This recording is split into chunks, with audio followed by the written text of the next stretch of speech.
So there's a lot of common misunderstandings in my family, as well as because of the way my family treats me. It really gave me as a teenager the why should I care? I'm already gonna get punished anyways attitude. Like for instance, I was punished a couple times because steam was coming out of the shower. Whenever I left the shower on to make the shower room really, really hot, and then went in to get in the shower and turned it back down just like I do today, if that set off the fire extinguisher, what the steam would, by the way, absolutely. Every single time I could use that shower, hot was to lots of steam, I used to set it off. And I would get punished because they said I must be smoking in there. And it became such a habit of them when there was no smell because I wasn't smoking that I actually started smoking in the bathroom because they wouldn't notice. I realized that. If I smoked in the bathroom out the window, nobody noticed. But if I took a hot shower and I didn't smoke at all, I would be punished. So because of this fucked up shit, I started to smoke in the bathroom when I went to take a shower. I just wouldn't let any steam out. Because if I let any steam out, then the fire detector would go off. Because every time I opened the door and there was lots of steam, the fire detector would go off. And I would take these hot, steamy showers because what I would do is I would run the hot water, get the room all steamy, turn it down, hop in the shower, take my shower, turn it up as I'm about to get up, out, and turn it off. That way I'm still piping hot as I just walk out so I don't get cold, then I dry off. But I would get in trouble every time the steam bothered my father's fire detector. They would punish me. Not for having steam, just for smoke or whatever. But there wasn't any smoking. But then, after this went on a couple times, let's say three separate times, I think that I got punished. No, two times I got punished for steamy showers, setting it off. And then one time, I actually was smoking. But that's not what set off the fire detector. The smoke had nothing to do with it. And it smelled all the time when I smoked out the bathroom window. My mother and father could not tell half the time when I was smoking, and it wouldn't set off the detector. It was the steam that really caused the smell to get worse and the fire detector to go off. So one day I'm taking a hot steamy shower and I decide to take like three drags. I'm just gonna sneak a couple drags real quick. Then I'm gonna get in the shower. Okay, I'm gonna do it. I can do this. It's cold. It's gonna be cold when I get out. But when I get out, I'll take three drags. Yeah, I have the cigarette, so it's a reward. I don't like getting out of the shower because that cold moment. That's why there's this. But when I opened and closed doors, the fire alarm went off, and my father went on his normal punishing. And I actually did lie. I said I wasn't smoking because I knew that they wouldn't understand that the last two times they blamed me for smoking, it was true. I wasn't smoking. The only thing that sets off that fire detector is the fucking steam. I could smoke out those windows all day long. I could blow smoke at that fire detector and it won't go off. Trust me, I know that for sure. When you guys went out, I used to smoke on the roof, and that bathroom when I was young, was the first place I ever really like smoked or had a drink. That's it. My first sip of beer or something like that, other than family members, probably would have been in that bathroom. So I know everything about it. Like, for instance, I know that alcohol attracts ants. I know that that fire detector only gets set off with steam, and then I get punished because I took a steamy shower, but they call me a smoker. And it got so bad that when I actually smoked, and that's my fault, hey, it doesn't matter. They already punished me two times before that. So if I tell them now that I actually smoked a cigarette, now all the times, all three of them I was smoking. Even though smoke doesn't set off the fire detector, the steam does. So I couldn't tell them that I actually smoked that third time. Because if I do that, my mother's going to go on a rant how I lied the other two times. So I have to lie this time, or they're going to call me a liar for the last two times. And I told the truth. I took a steamy shower. The steam is what sets it off. But the third time it got set off, I really was smoking. And I think my brother was there, and you could smell it in the steam too. But here's the problem. The other two times there was no smell. There was no window ever cracked. It was just pure steam. And that's what's setting off the fire detector. The smoke doesn't set it off. That's the funny part. I could smoke all day in that bathroom and it would never ever set off that fire detector. I know this for a fact. It takes a lot of buildup of smoke to really get on those things. It's the steam that kept on setting those off. I know that because I've set it off on accident myself many times. But, see, they weren't listening to the logic. All they wanted to do is attack me. So now, am I supposed to tell the truth the one time I actually smoked when the steam set it off? Am I actually supposed to go, well, yeah, I did smoke, but it's the steam that keeps setting off that fucking thing? No, then they'll call me a liar and say, oh, you're always the smoke. It's always the smoke. Yeah, yeah, Zach, it's always the smoke. It's the fucking steam. It sets off the fucking fire detector every fucking time. And yes, I did smoke in that bathroom. But no, that's not what was setting off the fire detector. I just happened to smoke one of the times that the steam was also setting it off, and it made it extra smelly too, because the smell kind of got caught in the steam. So that was a bad idea. It's better to smoke when there isn't any steam, because then the fire detector never goes off, as well as it doesn't smell, and then nobody knows I smoked out the bathroom window. But see, the steam, even when I'm not smoking, will set off the fire alarm. And then my mother goes on a rage that means I'm smoking. And that's the problem. I'm getting punished for taking showers over and over, and then I actually do smoke in there, and I can't tell them the truth. Why? Why can't I tell them the truth? Because then my mother will say that everything's a lie. That's just how they are. If I tell them that I smoked in the bathroom, but it's the steam that keeps setting that motherfucker off. That's why the moisture, you can kind of smell it in the moisture. The smoke is kind of caught in the steam right now. You can kind of smell it, actually.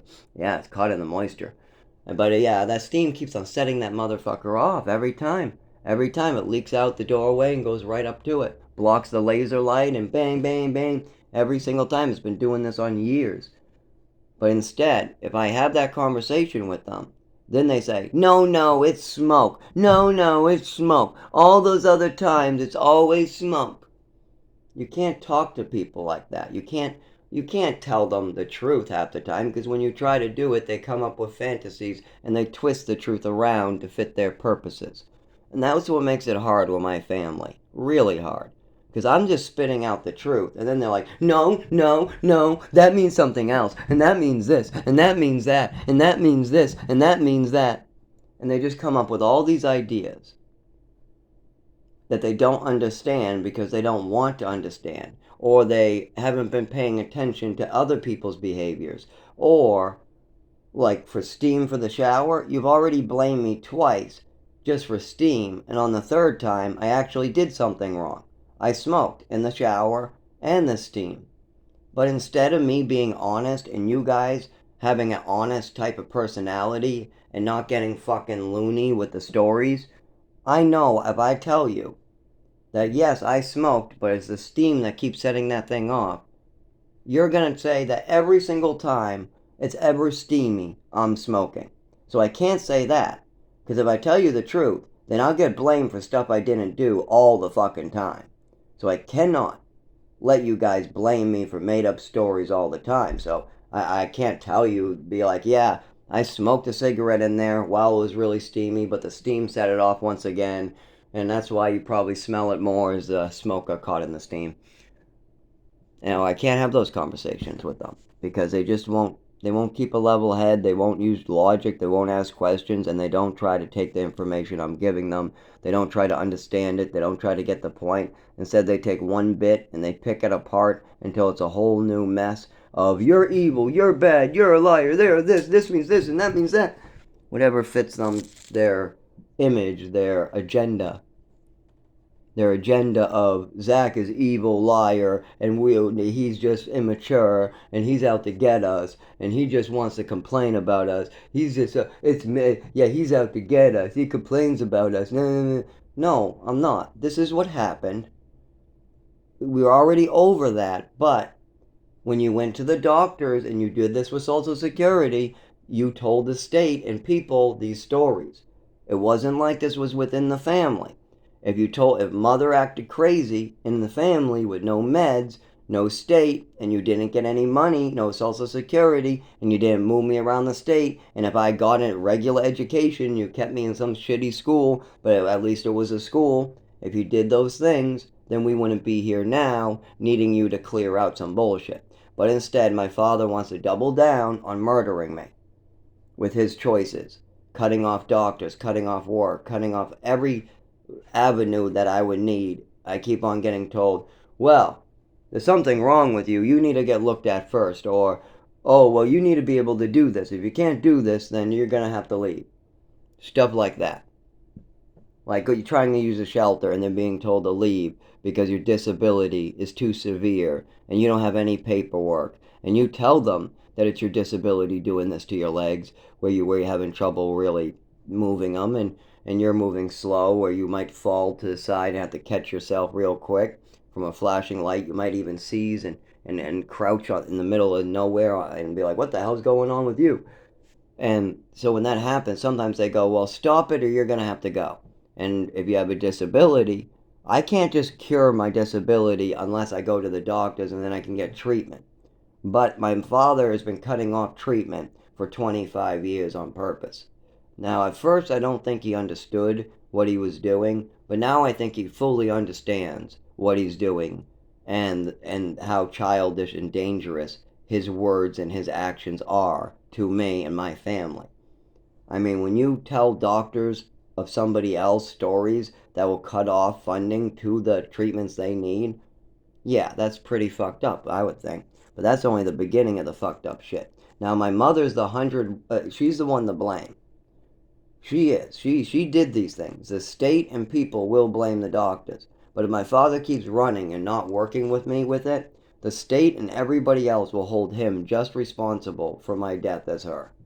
And that's something he doesn't understand. If he works with me, because he's only partly responsible, I'm willing to work with him on this and forgive him. Something that nobody else, I think, could do at this point. I mean, it is fucked up what went on in my life. Fucked up. I mean, when I started realizing what my mother was doing, I was like, holy fuck. The Halloween curse, I know what that is. Holy fuck. It's not just a curse that I get on Halloween. What the fuck was I thinking? Calling it the Halloween curse all the way through my teenage years and on. The Halloween curse, my ass. What it is my mother poisoning me because she wants to get her way. What the fuck? Fuck. And that's what I was like, okay, I need to get help. And then I started getting sober, but I already was trying to treat myself. I mean, I already wanted my body to work, and I already knew certain medications and pills would make my body just work, and I would feel better in the nervous system. I'd be able to talk better, walk better, and if I overdid it, then I would walk worse, but I would be high as a kite. But if I just did it, I would be able to hold a job, walk around in the cold, move my body, talk properly, move my legs and arms better, things like that, if you take a regular dose of epilepsy medication. But I didn't know what medication it was for or whatever. I just knew this one makes my legs work better, and this one makes me talk better, and this one makes my anxiety go away, and this one, oh, and then alcohol seems to do this, and this, and if I drink too much, then I'm going to pass out. It also upsets my stomach, and I have a problem with my stomach for the last 25 years, so drinking is hard, so I don't know how I'm going to do it, but I'm going to have to do it, and blah, blah, blah, blah, blah, blah, blah, blah, blah, and take this epilepsy medication without even knowing it's for epilepsy. Like the one time I took Lyrica, I thought it was for withdrawals. I knew many people who took it, and I knew it was super gabapentin, and I was prescribed gabapentin, and this is when I ran out. I wasn't looking good at all. I looked terrible. I was in Lowell. This was 10 years ago, something like that. And my neighbor used to get Marinol, Lyrica, and then a bunch of other pills like opiates and methadone and stuff. But he took methadone for pain. They gave him low dose. He didn't go to the methadone clinic. He wasn't an addict. He was an old man. He was an old man in his 60s on retirement.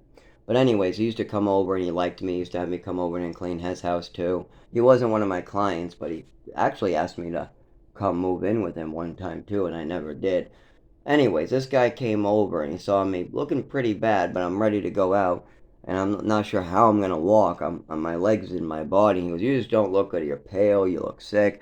you're twitchy, it looks like you're about to drop, and did you eat something or what? I'm like, I can't eat like this. He's like, did you take your gabapentin or anything for pain? I go, no, no, I didn't take nothing. He's like, but you're supposed to. And I go, I know, I know, I know. The so-so needed me to do so-and-so. Social Security needed me to get a ride to so-and-so place, or maybe a boss needed me to go to so-and-so place. And when that happens and I have $0, I used to have to ask people, and then they would say, oh yeah, well give me 10 of your pills and I'll drive you to your Social Security appointment if you have no money. Stuff like that. You would have to give them something in return, and I would have nothing. And so they would say, well, you get medications, right? And I'm like, motherfucker, I can't give you those. I need those. Those I actually like. And then they're like, just break it in half for a couple days, like it's no big deal. Assholes. Complete assholes. That's not why I ran out sometimes either. Sometimes I just took my medication as prescribed, and people would steal them. That became a problem too. Even the cheap ones like clonidine. I've had people steal my clonidine before. I'm like, what the fuck? It's a blood pressure pill. Anyways, I've also taken Klonopin before, but maybe they thought they were the same thing. They're not. One's blood pressure, one's a benzo. Anyways, I was pretty sick. I was pretty sick looking, pale. So he ended up coming in and asking me if I would take a Lyrica if he gave me one. I said, I'm aware of what they are. Do you have the paperwork on it? He said, yeah, I got the paperwork that came with it. I said, if you give me the paperwork, yeah, you can give me a couple. I said, thank you very much, by the way. I thanked him. He brought me two red capsules of Lyrica. So then I went, looked through the paperwork, said, okay. I ended up talking to a doctor too later about it, asking him. This was a doctor off duty, by the way. I used to try to catch some of them that actually were medical doctors on the streets and ask them questions. But apparently, Lyrica isn't dangerous unless you're taking it like to get high or taking it like every day and you don't have a prescription. But taking one Lyrica because you don't have your gabapentin won't kill you. If you run out of 800 milligram or 600 milligram gabapentin and you take one Lyrica, there's a 99% chance you'll be fine for the rest of your life and nothing will happen to you. That 1% chance is why you should check with a doctor. But I was going to have a 50% chance of a seizure that day if I didn't do something. And when I call the doctors, thanks to my mother and father, I get nowhere. I had a pain specialist. I had a psych doctor that was picking off, and he had no clue what to do other than give me the medications I asked for. And what did I ask for? I asked for medications for sleep, and I gave him a list of the medications I've taken for sleep before, but I would prefer taking something, at least just one pill. And you know what he did? He gave me the same fucking combo that they gave me during childhood. Motherfucker. And then he said I asked for them. No, I didn't ask for them. You asked for the list. I gave you the list. I told you I would take anything for sleep that you gave me, and I just needed something for sleep. You chose those three off the list. When I asked for Remeron, you told me no. When I asked for Ativan or Valium, you told me no. When I asked for clonidine with Vistarol, you told me no. Vistarol is Benadryl, for goodness sake. And Vistarol doesn't always even work on me. I have to take Vistarol's terrible. It doesn't seem to work good on me. Anyways, when I asked, they did give me Vistarol eventually, and I found out it didn't work. But that would have been my first time trying it. It's just souped up Benadryl. I said, let me try this souped up Benadryl stuff called Vistarol. Maybe that would help. And they said no. They wanted to give me Trazodone, Seroquel, Thorazine mix again. And he was a little questioning the Thorazine, but then he's like, nah, Thorazine's fine. Remeron, no. Thorazine, yes.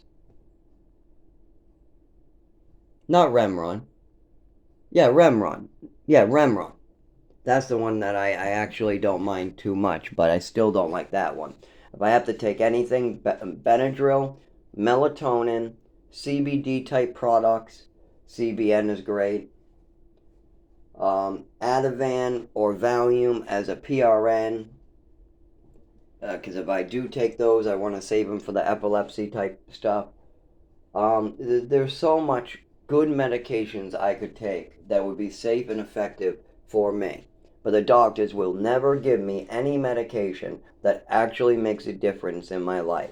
They'll always give me medications that other doctors have prescribed me in the past. And the only medication list I have is a bunch that cause me harm. Seroquel and Thorazine. I should never take Thorazine.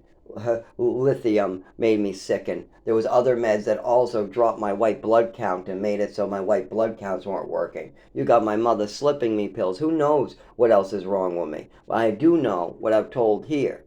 What I've told on these videos we know is wrong with me. We know my mother caused an overdose and caused damage to my nervous system and my speech. We know there was a sudden change.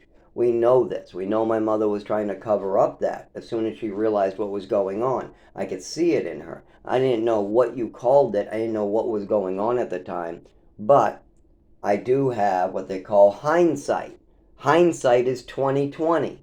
Yes, in hindsight, now I can see how my mother was acting and what it means. And what I should have done was go down to the Department of Health and Human Services, and I should have talked to Social Security, and I should have talked to doctors over the phone and called behind my mother's and father's back and said I was worried about my mother. I should have been calling every authority about my mother I possibly could.